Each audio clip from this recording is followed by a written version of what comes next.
Porbandar chu breakfast ai tur ka zunga hotel pakat pani kal thona Gujarati style de khoi ka tumse kongsir mi kai dolo kongsir khanin chon omdon nge ma se kha Gujarati style mai ba ka in phi five ta ka do don chu ka te kya pa ngai ve de ka zunga ka mu thlor lam atapa North Indian cái thằng nghe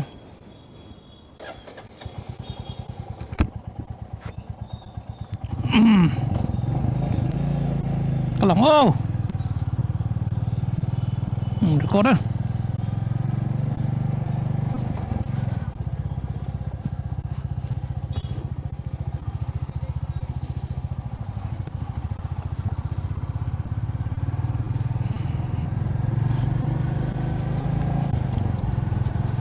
tuna Porbandar train ka chhole dona dar sompan kilemi samli pariat ania Ugandi pianna han phang zawa Porbandar port ero lu an lo phal thailo kain dil lo tling talawa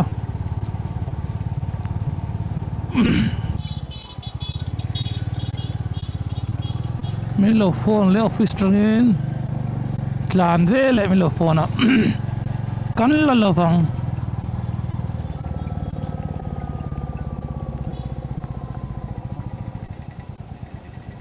yo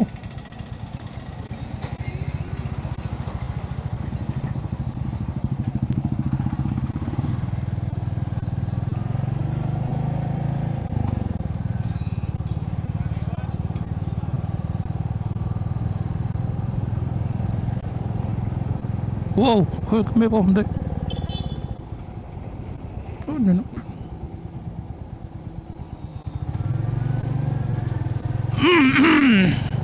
Start.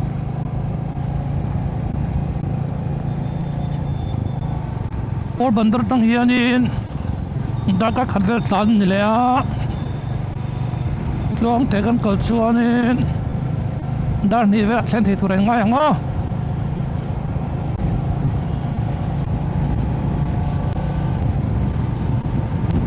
dar ni ve kan thlen chuanin min taman tia inline review turangai la dar nga vela chung kan let le man em mang chuma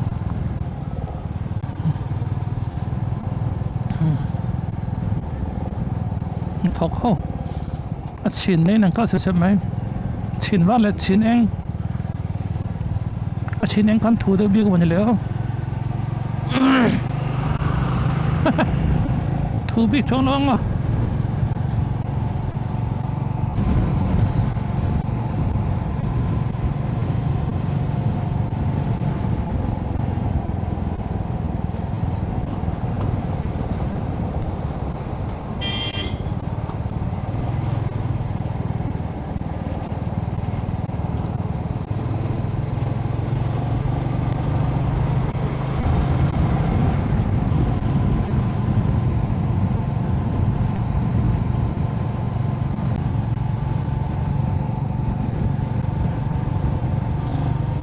tui pui kan nei khom mai so lai so beach angai so alan foi sa ka ding lam pang zong so tui pui ni ngal mai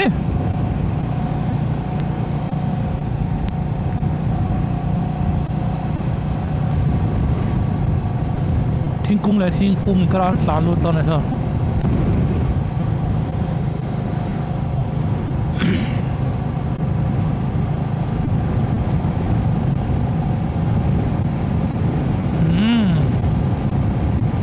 khóc mày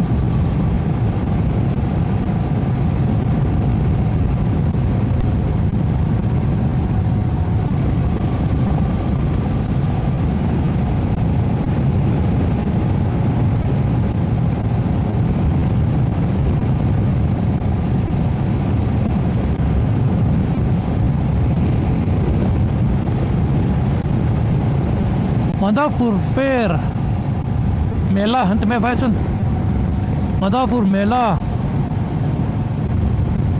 kha om chan da kan sai tong tu na Lord Krishna anti mo Hindu ho an pathian kan tik to ka hachina tirama Lord Krishna nupui ne na munania anupui hi Rukmini ania Rukmini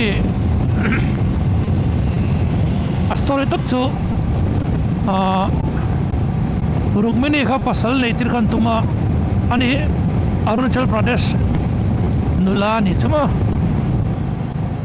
at pasal nei tur kha du lawa Krishna ne hian nge la ngai zong nge phe chu lo story a chon Krishna kha love tara zu thon ngai ni ma zu chan chok tur khan tu chu Hindu phe chon nen first love letter dia khovela love letter ma saber dia Rukmini in Lord Krishna love letter zu thon chuma chumi love letter reply nan chon anin han chan chua ka chan chot te tang han ru chua ka chuanin Rukmini chu hetlai mun Madhapur khuwa sonin aneye antia chumi tan chuan mandir te pon siama kami hret nang kan chumi ni wang chuan kami what chumi ni wang chuan kami haban khol kham thin ve chumi hret nan chuanin kan Hindu na ta hianin fairin siam thin hemi melain siam thin chuma chuanin north east le hemi Gujarat thi khanin program khan nei kop thina chata chuanin Mizoram tang bon tela noma ka theda chuan chu nam chan tu pol in ron tela anne ki gan chung ten ne ka kazen kau aron kal thadon ti ka shet khanin ba mu ka patuma tu chu ka wa kal don ne muna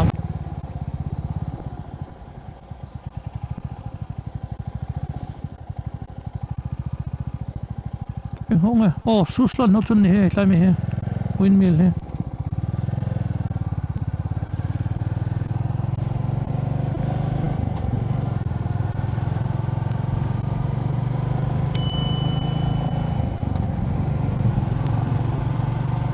Somnath Madhapur 45 Somnath pokhi ngai sang ko ba ho yan an mane sa ko thil thau ka se tong khanin tlai mun vele chu Lord Krishna lalna ramania omna an mun an nga khop mai mun poi mo de mandir atam khop mai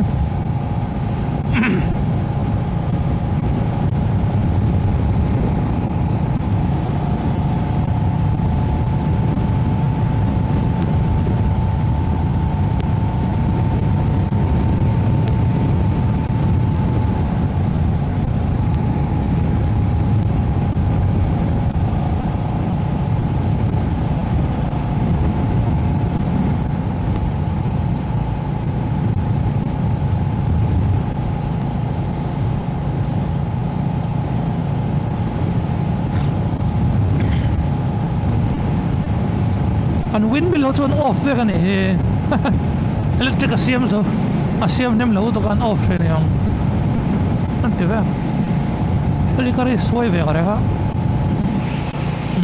Suslan dak an ne he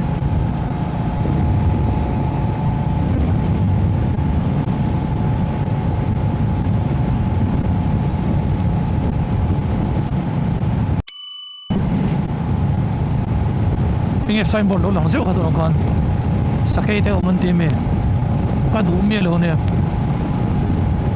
thim mai ho nge ngai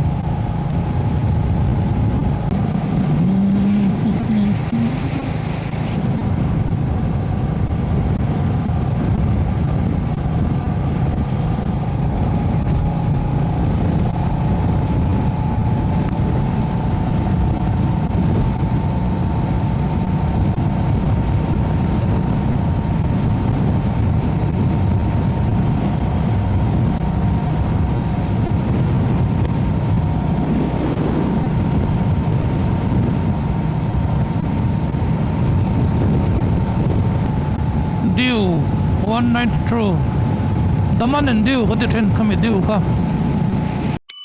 yo có thể kamo chỉ ta nghe ang chi cái thế khăn nó mà này ka đủ nghe đâu ta he tarap zong tak mình lu chingam palang atong ta chelawa Daman and Dew kan tiang che kami Dew ka UT ho nakal thaya Gujarat ho zu in hun ne Gujarat pum me dry state ne se ya zu zor phalo burun ya to chonin Dew e Gujarat chu ma tho he takil te ya ho ya kanoma ai kan show shi na me pa hen lai of ne ya helvel ten weekend ada yan anzukala kanen in enjoy nan zamang ni berso sakay se lom area antilo tap aden me to long cool me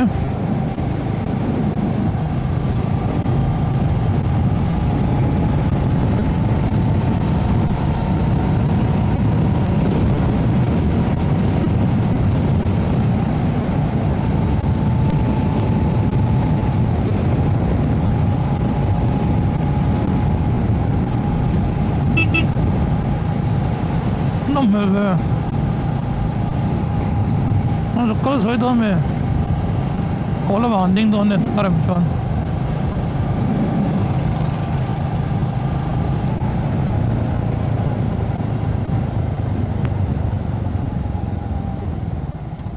đinh lại về nó đi chứ ở đây cái này cái đủ nó cái đinh thay thế này reng chu ne thatpo le chapo na hiron keng tel ve thena chu mi tam zo he ne chu tiang lo chu tum sham tor keni parking ai kan kal ve the me kan thleng awang me ve tong hian silver parking general parking ten te kal zel padang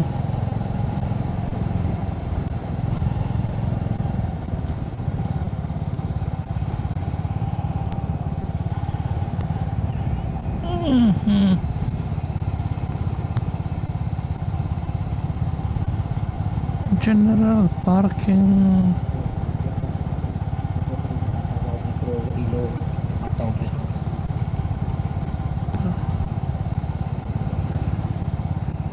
da pur chu kan thlenga kholai hian nge zana chunin min tam dong tok lai an torvel thim main ho nge ngai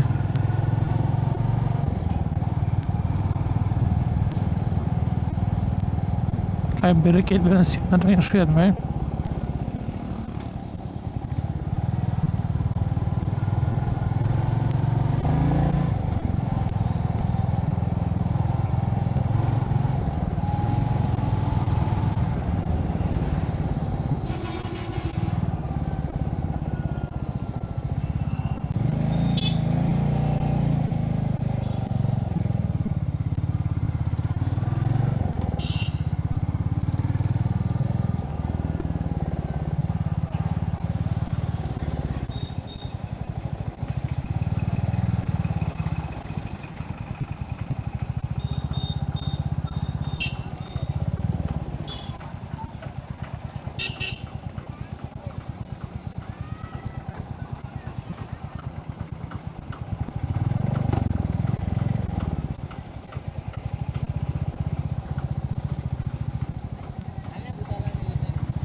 Kalrishin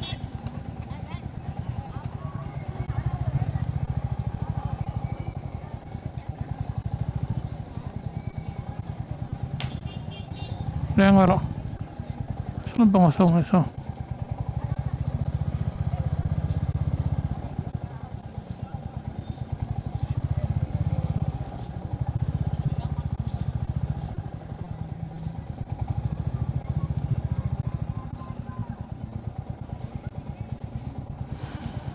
Al thing ta e Modi point da lian khop mai lu hay mất của tin do ram anh lâu thì anh ta thì ớt ông lâu thế nhá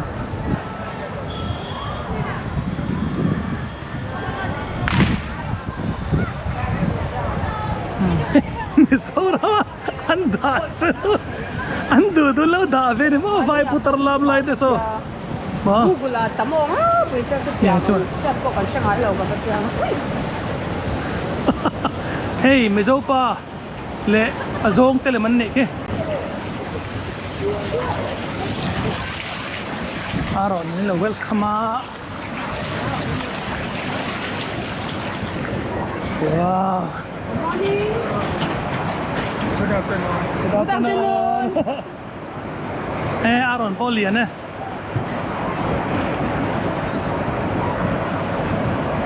anh thì theo cái gì hết ra tấm phẳng sẽ xuống anh thấy sẽ paparale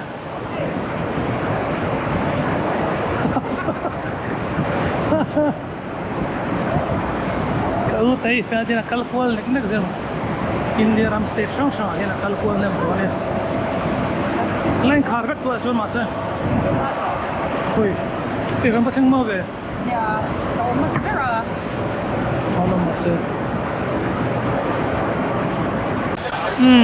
mala pur mela kan thenga dan ar on alo ngala sunga hian siam thiam khop mai cheng me cheng ani he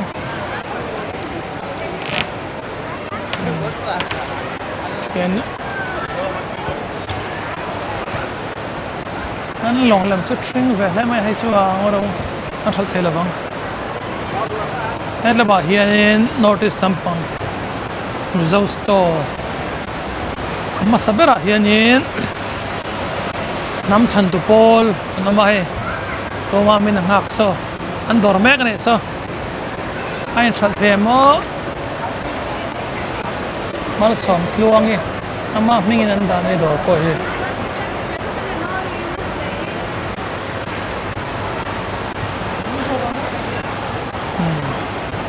en ver no come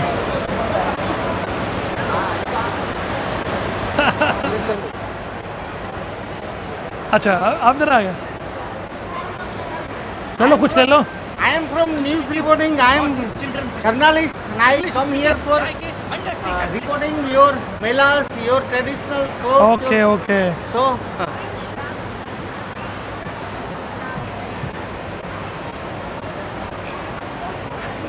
ये लेन होंग लवा अलबिया कनी ई अनिया ai chu zone al khop mai thin ha te zur nei hi vai au chuan in an thathiam vak lo nga tro tai chu se puan ni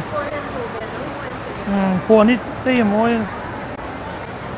ma sa tian an pho chho thim thim yan culture an promote a sa thim thim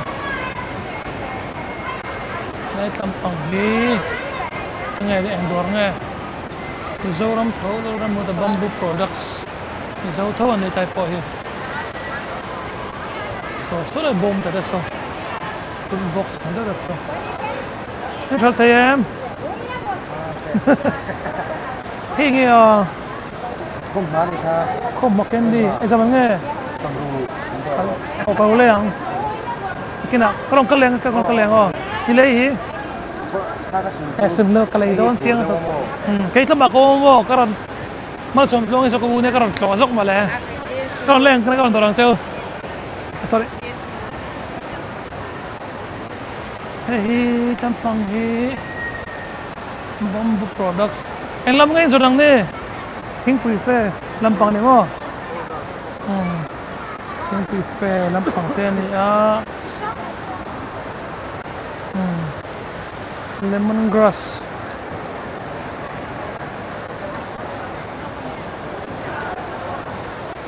kina karon tilar chuai don ya classic chai because em man ta pon bel sa tha ba he cho chua ai ngai ni bele a le moi handicraft han lom te an này rice cake and zuar này he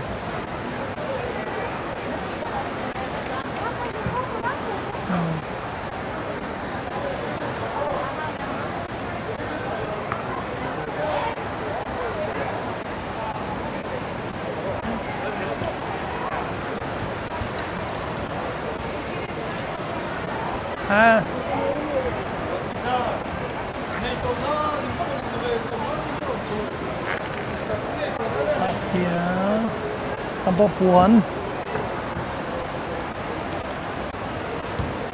Ano eh. Ay, tingnan sa loob. Kumain na po. Ay, kapu tayo. Yesterday is the first day. All six for 2,000 first day. Yesterday. Not either today. Oh, insiya zat ashadu. Insiya zat ka. Insiya inchinche. Maple handicrafts. Perlu lek lok kop mai so.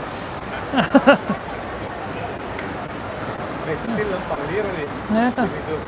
Anh phát tới anh tụ đôn thì còn xoay lẩu lắm ạ. Cái mà chơi con. Excuse me. Lại chúng ta ruột sữa. Apple bag. Rice cake anh này bốc á.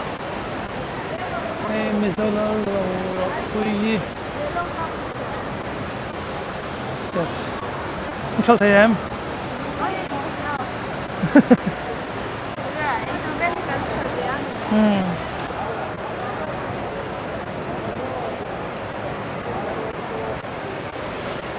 Chuyện hả? Đẹp túa rồi mày.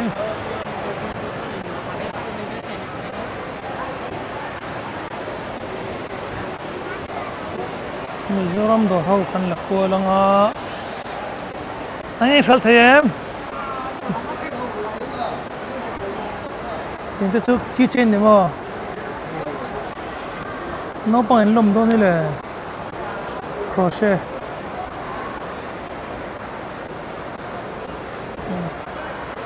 kan kon zon lo mo mizo che kan anang basket te TBC goat milk soup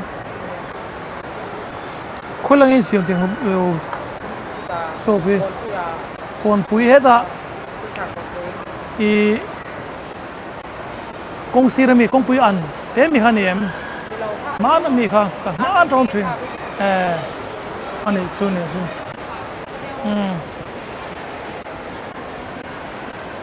apa Mizoram tahu pickle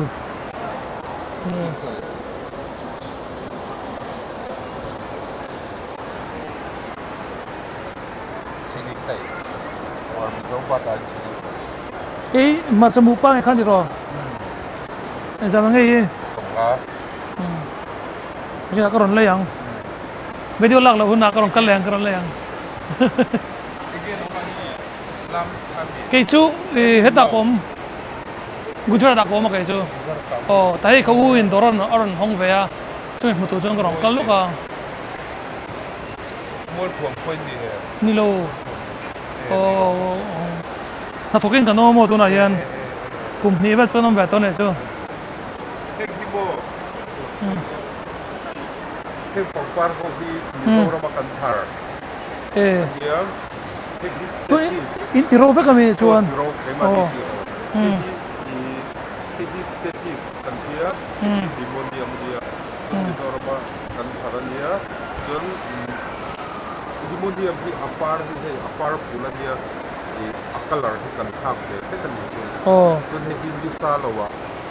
Air dry. Ani chun. Ini klang andam rete. Undi kumnga bel chu akalar pa ini ala ni ya. Awan try me, moi le me. Tu ya ti tu lo tu ni le tu tu do.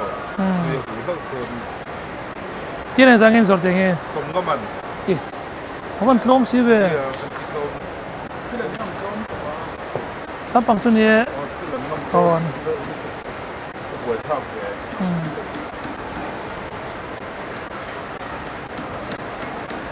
Moi rồi lấy mà ya. Không có liang mà chăm mua cái lấy đồ không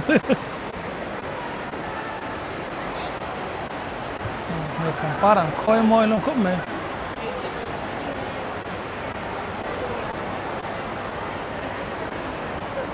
ya basket nen kan mo basket kan sa tum mo Zatum semua. eh Sama kan zoran yang mau kan sel. ani chu không thấy vật không phải biking cái câu sao cái bag kilometer ra sung nga vel no không thấy không thấy mà bà chevek don se korben na kha zong kha ani mel mezo hau chu